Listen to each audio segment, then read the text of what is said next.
Kharkiv. This is Ukraine's second largest city. You can see, well, it was a direct hit on a government building in the historic Freedom Square of that city.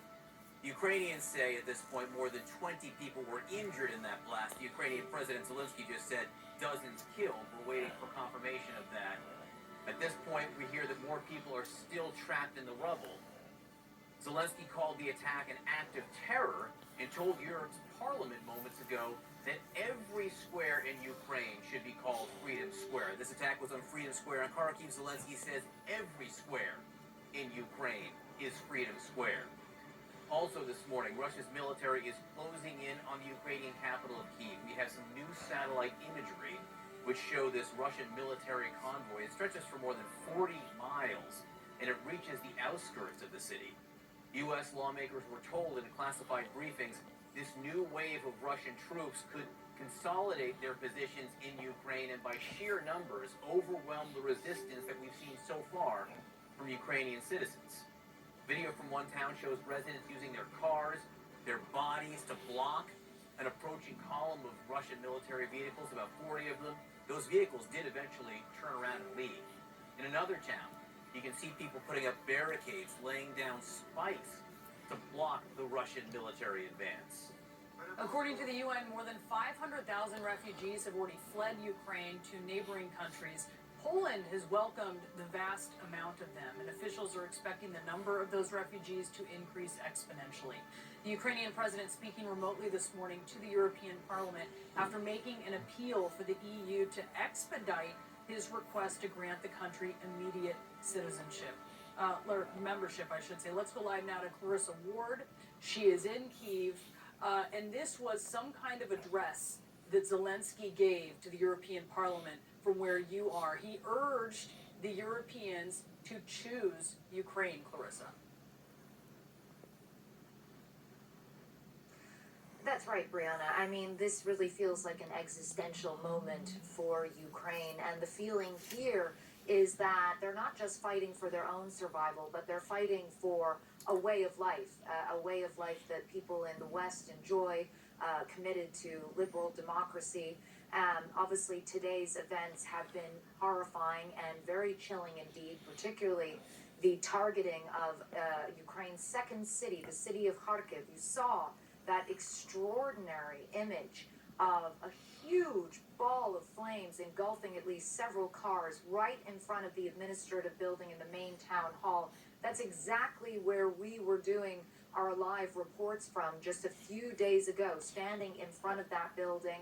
According to authorities in Kharkiv, at least 10 people were killed in that, and we are definitely noticing a steady climb in the number of civilian casualties. You can hear behind me now, the air raid sirens are starting up once again. We've already heard them a couple of times today.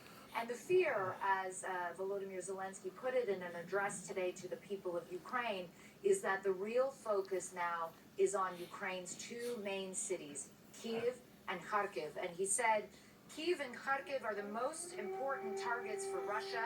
Terror is meant to break us, to break our resistance. And he went on to say that Kyiv is special. This is the heart of the country, and it must keep beating.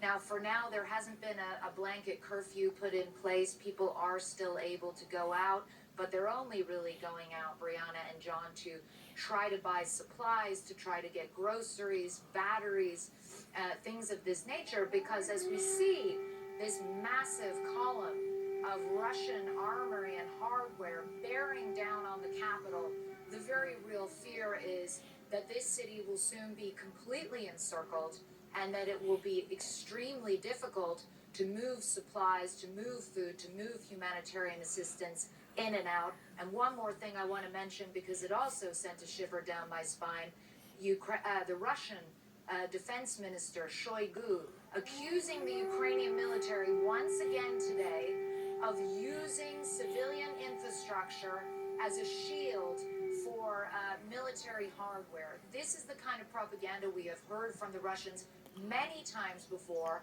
and unfortunately it is usually a precursor to attacking or hitting civilian targets under the guise that they're being used to protect military hardware. John, Brianna? Yeah, and Zelensky kind of got at that. He said children have been killed. What kind of military factories do they work in? What kind of cruise missiles are they launching? But can you talk to us a little bit, Clarissa, about this, I mean, miles and miles long convoy of Russian military vehicles that is north of Kyiv? What is the concern there? I think there are multiple concerns. First of all, there's just the psychological impact that that has, right? For the people, the 2.9 million ordinary people living here in this city, it brings about a state of terror to see that amount of weaponry headed your way. As of last night, it was just about 17 miles away. We can only assume it's significantly closer today. But there are multiple scenarios and threats that this could present. The most obvious one is the possibility that this city will be completely under siege, that it will be totally encircled, that people will not be allowed to move in and out, that supplies will not be able to move in and out, that humanitarian assistance will not be able to move in and out. Already we have seen the oncology ward of one children's hospital had to evacuate all of its patients, and these are very sick children, to the western city of Lviv because they are not able to offer that kind of chemotherapy treatment, that specialized chemotherapy, pediatric chemotherapy treatment at this time because of the situation. We have heard stories of maternity wards being moved down into bunkers. Now, so far, that's been preemptive. It hasn't yet reached a stage where people need to necessarily be in those bunkers overnight. But the fear is that as the column arrives and encircles the city, that you are also going to see a major air assault from the skies and potentially a lot of artillery also coming into the city from those troops surrounding it. Now, I should say, at this stage, a lot of that is speculation. It's what we're hearing as the potential fear of U.S. officials and Ukrainian officials. At the end of the day, no one knows exactly what is going to happen, Brianna, and that is exactly what makes it so petrifying. The ambiguity around it, the lack of clarity around what Putin's plan really is.